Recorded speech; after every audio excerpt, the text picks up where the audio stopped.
تو پاکستان ایک ایسا ملک ہے جس کے عوام دنیا بھر میں مسلمانوں پر ہونے والے مظالم میں اس کے خلاف بولنے پر آپ کو پہلی صف میں دکھائی دیں گے. آئین کی خلاف ورزی کر رہے ہیں. ہیوسٹن میں عید ملن پارٹی سے چیئرمین تحریک انصاف عمران خان کا ویڈیو لنک خطاب.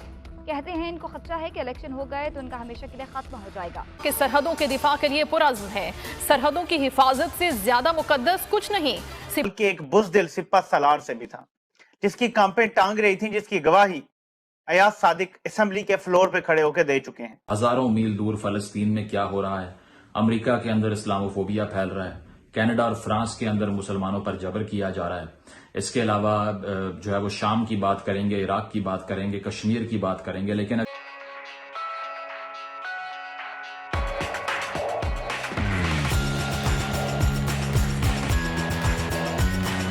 اگر بات کسی کی نہیں کریں گے تو وہ اپنے ملک میں جو مائنورٹیز ہیں، اپنے ملک کے جو کمزور طبقات ہیں، اپنے ملک کے اندر جو اقلیتیں ہیں، اپنے ملک کے اندر جو انڈر پریویلیج اور ڈاؤن ٹراڈن میسز ہیں، ان کا ذکر کرنے سے پہلے ان کی زبان جل جائے گی. اور کبھی یہ نہیں سنیں گے آپ کہ ہمارے ملک کے اندر لوگوں کے کیا حال ہیں، وہ آپ کو سنائی نہیں دے گا کبھی. تو آج ذرا ایک ایسی ایشو کی بات کرتے ہیں جس پہ کوئی بولنے کو تیار نہیں ہے اور نہ کسی کو لگتا ہے کہ یہ بڑا مسئلہ ہے. پاکستان کے اندر صرف 2% ہندو بستے ہیں، only 2%.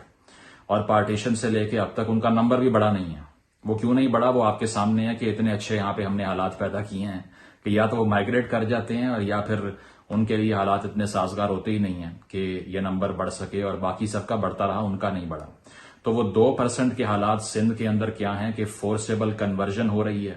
پوری دنیا پاکستان کو کنڈیم کر رہی ہے اور میڈیا اس پہ خاموش ہے، کوئی بات کرنے کو تیار نہیں ہے. تو آج ذرا آپ سے یہ سٹیٹس اور یہ فگرز اور فیکٹس شیئر کرتے ہیں کہ یہ کس بڑے الارمنگ نمبر میں یہ کام ہو رہا ہے.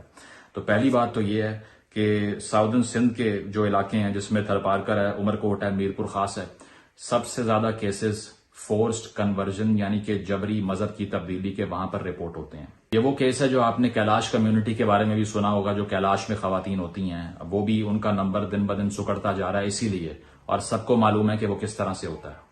تو اب اس سے پہلے کہ آپ مجھ پر کسی پروپیگنڈا کا یا الزام تراشی کا الزام لگا دیں تو میں آپ کو UNHCR کی رپورٹ کوٹ کروں گا، UNPO کی رپورٹ کوٹ کروں گا. اس کے علاوہ گندھارا اور RFE کے نام سے ایک آرگنائزیشن ہے، اس کے سٹیٹس کوٹ کروں گا، اور HRCP جو پاکستان کا ہیومن رائٹس کمیشن ہے اس کے سٹیٹ شیئر کروں گا. اگر آپ نے اس حوالے سے کوئی پروپیگنڈا کا الزام لگانا ہے تو آپ ان پہ لگا لیجئے گا، لیکن یہ فیکٹس اینڈ فگر پوری دنیا میں ایکسپٹ کیے جا رہے ہیں کہ یہ پاکستان میں ہو رہا ہے. اور 2022 کے اندر UN کی طرف سے پاکستان کی اتھارٹیز کو، اور 2023 کے اندر بھی یہ کہا گیا ہے کہ اس کو رکوایا جائے. اب یہ کس بڑے نمبر میں ہو رہا ہے ذرا یہ سنیے. تقریباً 20 ہندو لڑکیاں ہر مہینے اغوا ہوتی ہیں سندھ کے اندر سے، اور ان کو جو ہے وہ ان کی کنورژن کی جاتی ہے اس طرح سے، کبھی گن پوائنٹ کے اوپر اور کبھی ان کی فیملی کو تھریٹن کر کے. اس طرح کے بہت سے کیسز ریسنٹلی بھی سامنے آئے ہیں، جب ایک خاتون کی ویڈیو بھی سرفیس کر رہی ہے جس میں وہ کچھ نام لے رہی ہے وڈیروں کے جو اس کو اٹھا کر لے گئے اور اس کو گن پوائنٹ پر کہا کہ اپنا فیتھ جو ہے وہ چینج کرو، اور اس نے نہیں کیا. کچھ دن کیپٹیوٹی میں رہی اور وہاں سے بھاگنے میں کامیاب ہوئی، اپنی فیملی سے ری جوائن ہو گئی. تو اب اس نے کہا کہ مجھے اب بھی جان کا خطرہ ہے.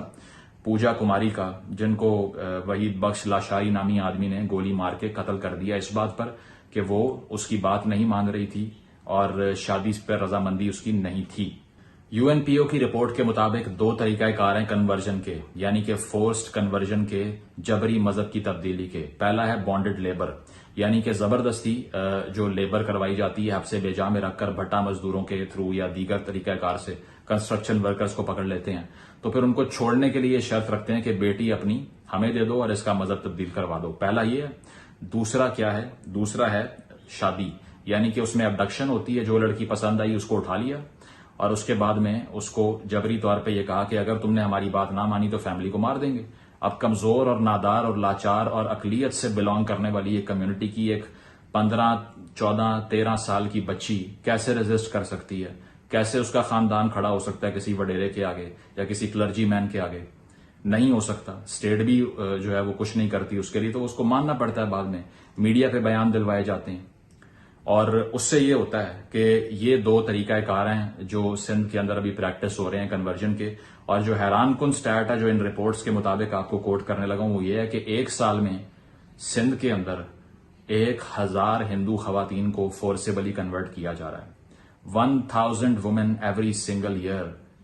are being converted in broad daylight in a country like Pakistan, which yells to the entire global community کہ اسلاموفوبیا کو بند کرو اور اپنے ملک میں یہ ہو رہا. تو 1000 خواتین ایک سال میں فورسیبلی کنورٹ ہوتی ہیں اور ان کی عمروں کے حوالے سے یہ لکھا ہوا ہے ان رپورٹس میں کہ وہ 13 سے 14 سال کے درمیان ہوتی ہیں. اکثر چائلڈ میرجز کی جاتی ہیں. ایک تو ڈبل وائلیشن، ایک چائلڈ میرج کی، دوسری فورسیبل کنورژن کی، اور کوئی پوچھنے والا نہیں ہے. نہ کوئی اسٹیٹ بچانے آتی ہے اور نہ سول سوسائٹی بولتی ہے. اور لوگ یہ کہتے ہیں کہ ہم نے اس طرف دھیان دینا ہی نہیں ہے کیونکہ جو ہو رہا ہے وہ ٹھیک ہو رہا ہے. یہ جناح کا پاکستان ہے جس کی 11 اگست کی تقریر آپ کوٹ کرتے ہیں کہ آپ آزاد ہیں اپنے مندروں اور اپنے چرچز میں جانے کے لیے، ریاست کا کوئی تعلق نہیں ہے مذہبی معاملات سے. یہ جناح کا پاکستان ہے؟ یا یہ کون سا اسلام ہے جو اس طرح کا جبر سکھاتا ہے آپ کو؟ آپ جبری طور پر اگر کسی کو کنورٹ کر رہے ہیں تو آپ خدمت کر رہے ہیں اسلام کی یا نقصان کر رہے ہیں؟ کیا امیج دنیا بھر کو جا رہا ہے کہ یہ کس نوعیت کا اسلام آپ پریکٹس کرتے ہیں جس میں کسی کے پاس یہ آزادی بھی نہیں ہے کہ وہ اپنی مرضی سے اپنی رائے کا انتخاب کر سکے؟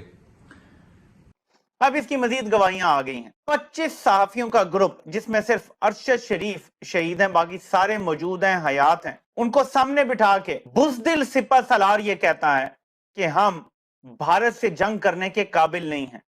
ہمارے ٹینکوں کو زنگ لگ چکا ہے، ہماری توپیں زنگ آلودہ ہیں، ہمارے ٹینکوں میں ڈالنے کے لیے ڈیزل کے بھی پیسے ہمارے پاس موجود نہیں ہیں. ایسے موقع پہ ہم بھارت کے ساتھ دوستی کا ہاتھ بڑھا رہے ہیں، مطلب اس کے سامنے سرنڈر کر رہے ہیں. یہ تھا ایک سپہ سالار کی ڈاکٹرائن، بزدلانہ ڈاکٹرائن.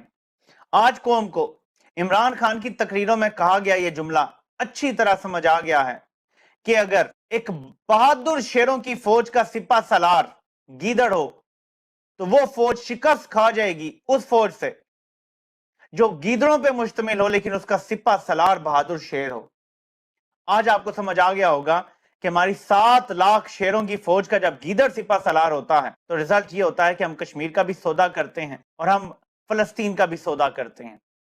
ناظرین، اب یہ گواہیاں سامنے آ گئی ہیں اور ان لوگوں کی طرف سے آئی ہیں جو پی ڈی ایم کی رجیم چینج حکومت بنانے کے اہم ترین کردار ہمارے سامنے ہیں. حامد میر ہوں، نسیم زہرا ہوں، یہ نواز شریف کے پلیٹلٹ ڈرامے کے بھی اہم ترین کردار ہیں.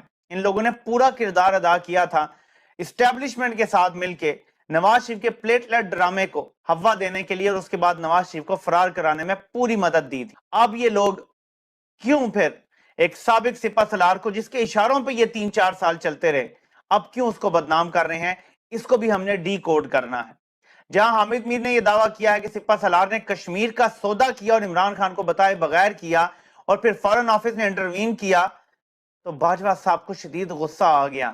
عمران خان کو بتائے بغیر سودا ہو رہا تھا، لیکن مزے کی بات یہ اور 5th جنریشن وار کی پیک یہ ہے کہ سودا کرنے والے خود تھے یہ جرنیل، بزدل جرنیل، لیکن پی ڈی ایم جماعتوں کو بیانیہ یہ تھمایا گیا تھا کہ آپ کو عمران خان نے کشمیر کا سودا کر دیا ہے. اور پی ڈی ایم جماعتیں یہ جانتی تھی کیونکہ ان کو بھی باجوہ بریفنگ دے چکا تھا کہ ہم نہیں لڑ سکتے، ہماری اوقات نہیں ہے.